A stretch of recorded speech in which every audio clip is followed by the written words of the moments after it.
Hello everybody, good morning, welcome back to my new video. তোমরা সবাই কেমন আছো? আশা করি অনেক ভালো আছো, অনেক সুস্থ আছো। আমি অনেক ভালো আছি, অনেক সুস্থ আছি। তো আজ সকালবেলায় নতুন একটা ব্লগে হাজির হয়ে গেল তোমাদের নন্দিনী। এখন বাজে সকাল 10টা। সকাল আর কোথায় রইলো। তো যাই হোক, মনটা ভালো নেই, খুব কষ্ট হচ্ছে, অনেক কষ্টের সাথে ব্লগটা আজকে শুরু করছি। ভেবেছিলাম ব্লগ আজকে করবো না, তারপরে আবার ভাবলাম যে ফালতু ব্লগটা শুরুই করবো না কেন, মানে নিজের কষ্টটা নিজের কাছেই থাক। আমার বন্ধুদের কেন কষ্ট দেবো, আমার এত সুন্দর একটা পরিবারকে কেন কষ্ট দেবো। সব কিছু শেষ হয়ে গেল আমার জন্য, সব শেষ করে দিল আমার।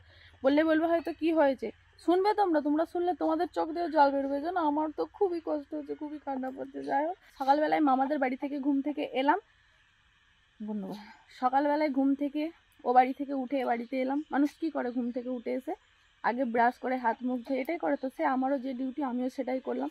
তারপরে আমার কিছু ভিজে জামা কাপড় ছিল জানো, সেগুলো নিয়ে আমি রোদে দেবো বলে মেলতে যাচ্ছি, তখনই সর্বনাশটা কেমন দেখো। ওই যে সব পুঁতে দিয়েছি, তোমাদের দেখাই দাঁড়াও। এই যে সর্বনাশটা কেমন দেখো। যখনই জামা কাপড়গুলো আমি মেলবার জন্য নিয়ে এলাম, আমি তুলেছি, তোলা মাত্রই দেখে আমার মাথাটা গরম হয়ে গেল। কি অবস্থা করেছে দেখো ইঁদুরে। জাস্ট একবার খালি এই জিনিসটা আমি পরলাম, এটা একটা প্লাজো। কত মানে শখ, সে আইবুড়ো বেলা থেকে শখ আমার, জানো মানে প্লাজো অনেক পরেছি, কিন্তু এই প্লাজোটা আমি অনেক জায়গায় খুঁজেছি কিন্তু পাইনি।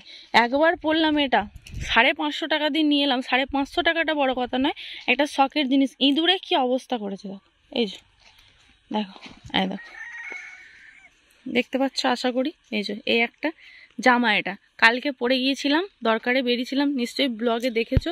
তো কি অবস্থা করেছে দেখো ইঁদুরে। আরও আছে, ওই যে ওইখানে শুকোতে দিয়ে আছে দাদা ভাইয়ের একটা সোয়েটার, সেটাকে শুদ্ধ কেটেছে। এই যে এই জামাগুলোকে শুদ্ধ কেটে দিয়েছে। ওখানে দুটো হলো, এই একটা, এই যে এই একটা, এটা 3টে। এই জামাটা নিয়ে 3টে হচ্ছে, ফোকাস নিচ্ছে না। যাই হোক, এই একটা 4টে। দাদা ভাইয়ের এইটা কিন্তু জ্যাকেটটা দিয়েছে, দাদা ভাইয়েরটা অল্পর মধ্যেই গেছে, তবু দেখো নষ্ট তো জিনিসটা করে দিয়েছে। এই যে আবার এখানে একটা আছে। এগুলোই কদিন হচ্ছে বন্ধুরা খালি আমি কিনেছি, জানলে তো মনটা কেমন খারাপ হয় বলো দেখিনি। এরকম মানে সকালবেলা এসে যদি দেখি শখের জিনিস নষ্ট করে দিল। শখ করে কোনো জিনিস একটা করলে সেটা কতটা কদর থাকে বলো দেখিনি। আর মানুষ যে কোনো জিনিস শখেরই তো করে। ইঁদুরের জ্বালায় সেদিনকে সব মানে সামসেটের সেই থালা বাটি ছিল সব একটা বস্তার মধ্যে, সেগুলো সব নামিয়ে দিলাম। বারবার বারণ করলাম মাকে যে ওগুলো তুলতে হয় না। আর কেন একটা এত বড় ইঁদুর, মানে যেদিন যখন আমি আর তোমাদের দাদাভাই নামাচ্ছিলাম না, ইঁদুরটাকে দেখলে তোমরা কি বলবে, এত বড় ইঁদুর। সে নতুন ব্ল্যাঙ্কেট 1 বছরই মানে সে ব্যান্ডেলে থাকতে আমরা ওটা ইউজ করেছিলাম, এসে এখানে বাবা মারা নিত, তো সেটাকে শুধু এমনভাবে কেটে দিয়েছে, মানে কি বলবো তোমাদের। তাই বোনেদের ফোন করেছিলাম, বোনকে বললাম যে একটু আসিস দুপুরবেলা, নিয়ে সব যাব, যেগুলো সেলাই করার সেগুলো সেলাই করবো, যেগুলো ফেলে দেওয়ার ফেলে দিতে হবে। একটা জামা এমন কেটেছে তো নেওয়া যাবে না। আর এইদিকে আমি উনুনে ভাতও বসিয়ে দিয়েছি, সেই থেকে অনেক বকে ফেললাম। মনের কষ্টে বকি, জানো তো, সকাল থেকে অনেক বকেছি আজকে আমি। মানে দাদাভাইকেও রাগ দেখিয়েছি যে এরকম ধারা হয়েছে, বাড়ি এসো, তুমি আগে বাড়ি এসো। তো দাদাভাই বলছে ঠিক আছে তুমি রোদে দাও সব, আমি আসছি, এত সব পেটিতে তোমার গুছিয়ে দেবো, কিছু রাখতে হবে না বাইরে, পেটিতে গুছিয়ে দেবো। এমনি তো চলে যাবো, পেটিতে গুছিয়ে দেবো, শান্তি হও, রাগ ঝাল করো না। রাগের কথা নেই, সব থেকে কষ্ট হচ্ছে যে প্লাজোটা নিয়ে আমার মনটা খারাপ হচ্ছে না। আবার কিনে নিতে পারবো সেটা বড় কথা না, কিন্তু জিনিসটা তো নষ্ট হয়ে গেল বলো। দাদাভাই মামাকে নিয়ে বেরিয়েছে, আসছে, বাজার নিয়ে আসছে। একজন ওই যে লাউ শাক দিয়ে গেল, ভালোই হলো, অনেকদিন ধরে লাউ শাক খেতে ইচ্ছা করছিল, ওটাই এখন রান্না বান্না করি। চলো এখানে তোমার দেখাবো, চলো আমার কি সর্বনাশ করেছে, সব শেষ করে দিল আমার, দেখবে চলো।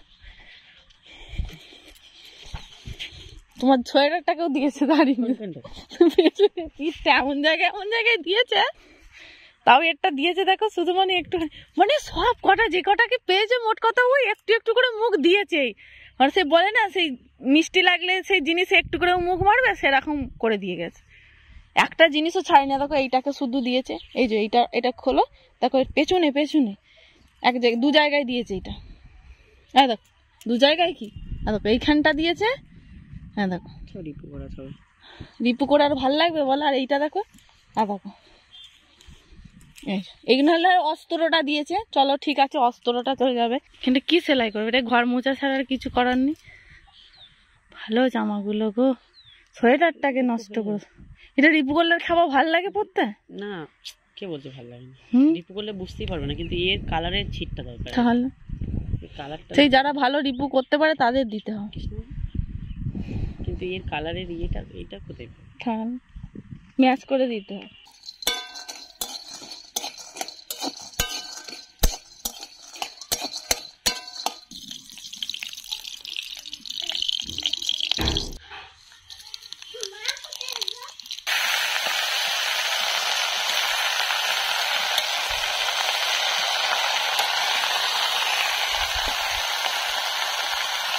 আমার ইঁদুরে কাটা জামা কাপড় নিয়ে আমি চলে এসেছি বোনের কাছে। আমার রান্না বান্না সব কমপ্লিট হয়ে গেছে অনেকক্ষণই। আমি হেঁটে হেঁটে চলে এলাম, বোনকে ফোন করলাম যে তুই একটু আগে আনিয়ে যাই, একটু ইঁদুরে কেটে দিয়েছে সব। তো বললাম সকাল থেকে মনটা সত্যিই ভালো নয়, জন্য ভিডিওটা করতেই পারিনি, আর শেয়ার করতেই ইচ্ছা করছে না। তো খাওয়া দাওয়া করলাম, করে এই মাত্র এলাম। তো দাদা ভাই বাড়িতে আছে, আমাকে এক্ষুনি বাড়ি যেতে হবে, ভিডিও এডিট করছে, আমাকে আবার চেক করতে হবে। তাই ওকে বলছি যে তুই তাড়াতাড়ি মরে দে আমার ইঁদুরে কাটা প্লাজো, শখের প্লাজো বড় ফেলে দেওয়া আলু জমি। এরা না খুব রাত্রিরে আলু চুরি করবে জানলে, যখন আলু হয়ে যাবে না। আর দেখো পুরো ঘরের পাশেই সন্ধ্যা হয়ে গেছে, আমি এসেছি সেই কখন বিকালবেলায়। আর ওই যে মাঠ দিয়ে আমি যাচ্ছি, আর দাদা ভাইরা ওই দেখো ক্রিকেট খেলছে। আর আমি কি সুন্দর হেঁটে হেঁটে যাচ্ছি, দেখো চাদরটা গায়ে নিয়ে, হাতে ঝোলাটা ধরে। ঠান্ডাও লাগছে, ভালো ঠান্ডা পড়েছে। আর মাঠ না ফাঁকা মাঠ বলে, ওই জন্য আরও তোমার ঠান্ডাটা লাগছে। কত সুন্দর গাঁদা ফুল হয়েছে দেখো পুকুর পাড়ে, বাবা কি সুন্দর দেখতে লাগছে দেখো, দারুণ লাগছে না? আর ওই যে দাদা ভাই বাচ্চা ছেলে হয়েছে দেখো। হ্যাঁ, ক্রিকেট অবশ্য বাচ্চা ছেলেরা খেলে না, কিন্তু বাচ্চাদের সাথে খেলছে, তো ওই জন্যই বাচ্চা ছেলের মতনই লাগছে। কাজ কি আছে আর বলো? তা দেখো না, রাগ না করে বসে থাকে। কখন এসেছি তো বলেছিলাম ভিডিওটা চেক করবো, তুমি করো, আমি আসছি।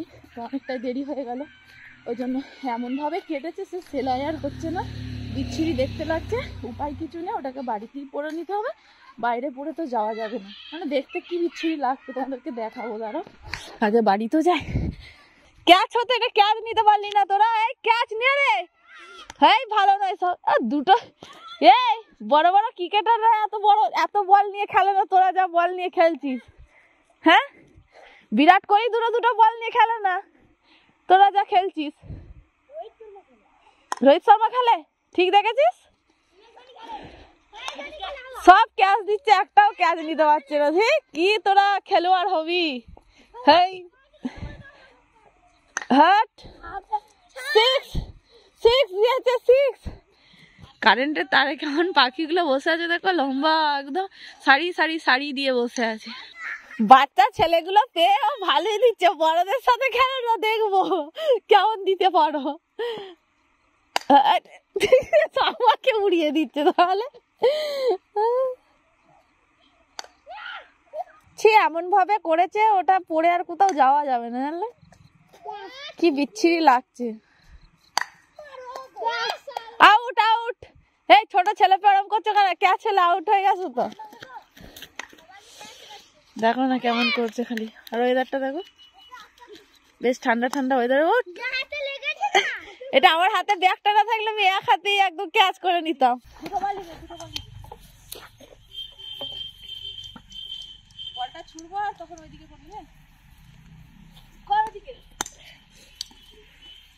कैसा सर छोड़ पूछ के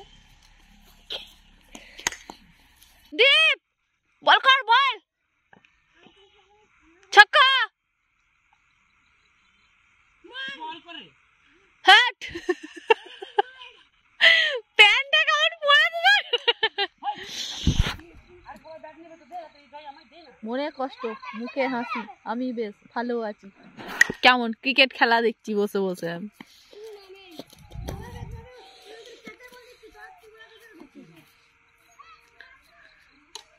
ক্যাচ ক্যাচ ক্যাচ, এতক্ষণ আমার মারগুলোর মতন কেউ দিতে পারছিস না। আমাদের আমাদের দীপ বাউল দাস ব্যাট ধরেছে, মারবে এক্ষুনি একটা ছক্কা। দীপ মিস হয়ে গেল, মিস, ভালো হলো না। ব্যাটটা খালি কেমন ঠুকছে দেখো না, এই মিস করে ফেললো। ক্যাচ ক্যাচ ক্যাচ, তোল ক্যাচ, মারে দিবি। টাকা এদিকে বল যাচ্ছে, ক্যাচ।